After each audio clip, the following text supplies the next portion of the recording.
Tudo bem, pessoal? Eu sou Alexandre Ambrosim, você está aqui no canal Apollo Fisioterapia. Todo mundo está acompanhando o que está acontecendo com o nosso clima nos últimos dias. Nós estamos aí vivendo um clima de praticamente deserto, um clima muito seco, baixa umidade e principalmente nós estamos sofrendo com as queimadas, com a fumaça. Temos acordado já com a fumaça, né, cobrindo todas as cidades, cobrindo estados inteiros e cobrindo o Brasil inteiro. Então, o canal Apollo Fisioterapia, já que é um canal voltado à saúde respiratória, ele não tinha como deixar de trazer aqui para vocês algumas dicas de como a gente pode combater essa baixa umidade e tentar se prevenir de doenças respiratórias decorrentes da baixa umidade e também decorrente dessa fumaça que a gente vai enfrentar ainda por um tempo aí. Beleza?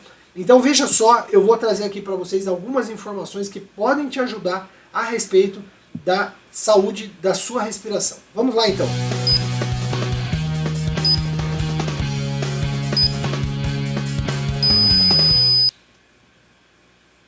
Bom, pessoal, vamos lá então. Eu vou trazer aqui para vocês, vou só acertar algumas coisas aqui para a gente conversar um pouquinho sobre esse clima que está acontecendo aqui, né? O que está acabando afligindo a nós aqui, a todos nós, esse tempo seco e a fumaça. Qual seria o impacto à nossa saúde, especialmente a saúde respiratória? A gente sabe, né, que isso não é saudável para a gente, nós precisamos viver num ambiente mais úmido do que esse que nós estamos vivendo.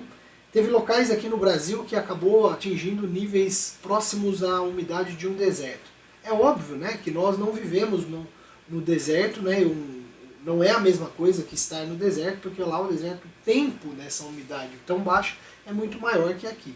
Mas isso não quer dizer que não tenha consequências para você que vive aqui na cidade, que vive aqui no Brasil e pode ter então, né, as consequências, pode ser uma doença respiratória.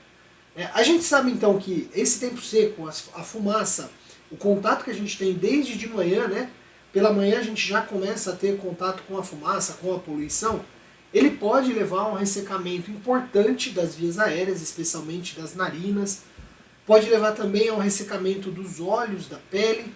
E quando a gente fala de ressecamento das vias aéreas, a gente tem então a possibilidade de desenvolvimento de algumas alterações respiratórias, como a sinusite, a rinite ou também o sangramento nasal, que a gente chama de epistaxe. Veja, no nosso nariz o que vai acontecer, né? O ar, ele, por ser muito seco, ele acaba gerando uma vasoconstrição. É uma resposta do nosso sistema a essa secura, né? Então, quando nossa pele está seca, quando as narinas ficam secas, a gente tem vasoconstrição. O que significa que é menor chegada de sangue àquela região, né? E é isso que pode levar ao desconforto. Agora, como esses vasos estão bem lá na periferia, bem lá no nosso próximo lá da cavidade nasal, eles são muito frágeis e eles pode ocorrer o sangramento nasal, quando ocorre a ruptura desses pequenos vasos. Então, para esses casos, o que nós temos que fazer? Nós precisamos manter a nossa narina muito bem hidratada. Isso se faz por meio de aplicação de soro fisiológico.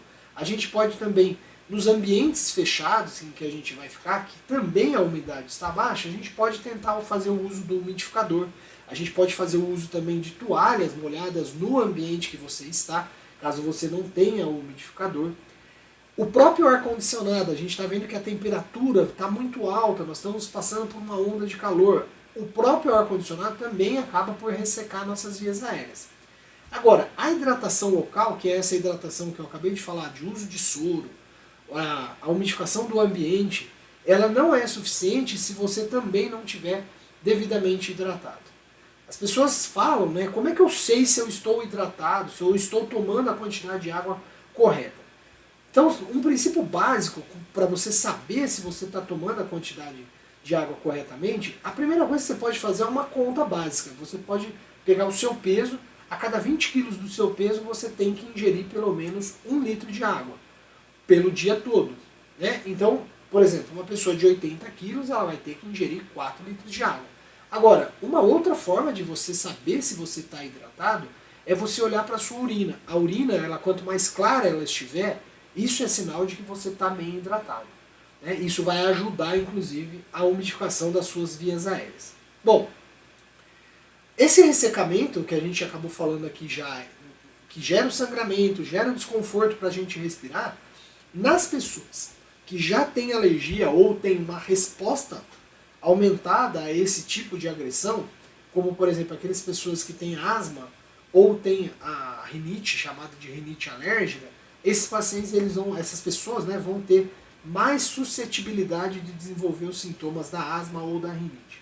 Então os pacientes asmáticos, é importante, né, que eles tomem atitudes preventivas para que não ocorra a hiperresposta, né?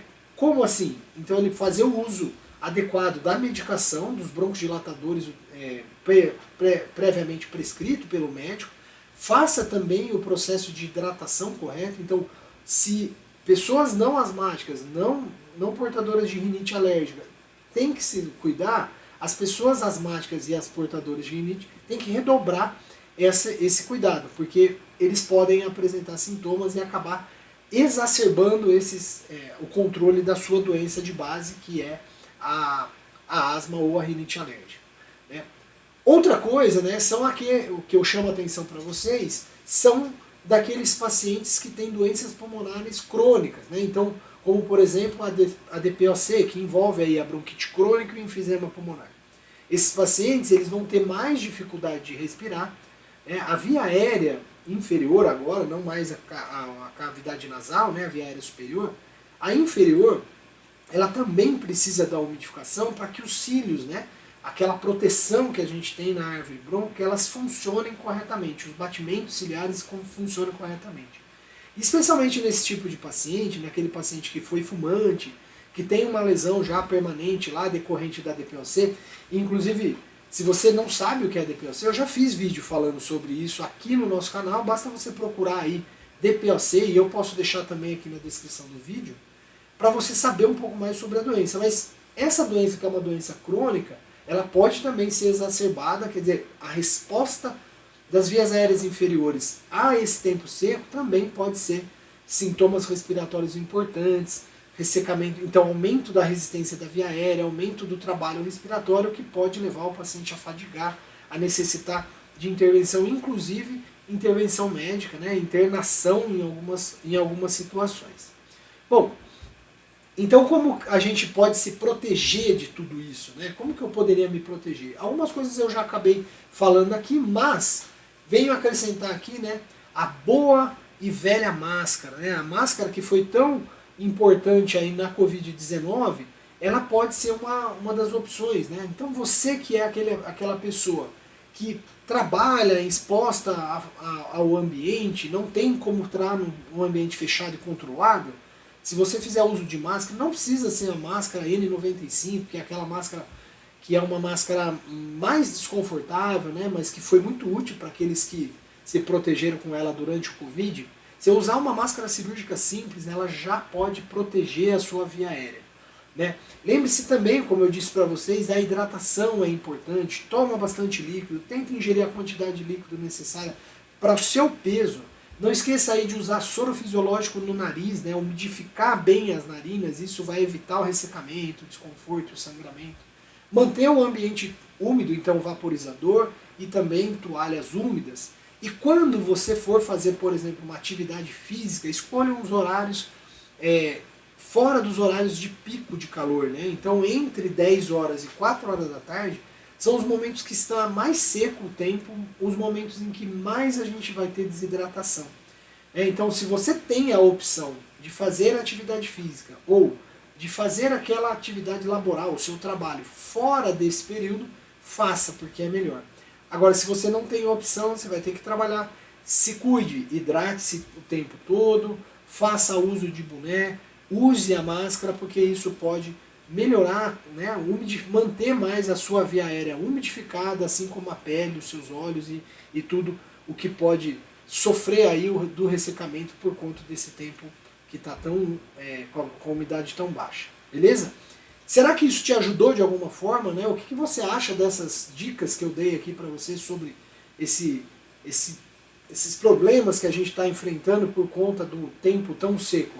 Você gostou dessas dicas? Então eu peço que você comente aqui comigo nesse vídeo, faça os comentários aí curtindo o vídeo, fale aí o que aconteceu com você, com esse tempo seco, como é que você tem se sentido. Beleza? Eu espero que você tenha gostado e tenha aproveitado. Até o próximo vídeo aqui no canal Apollo Fisioterapia.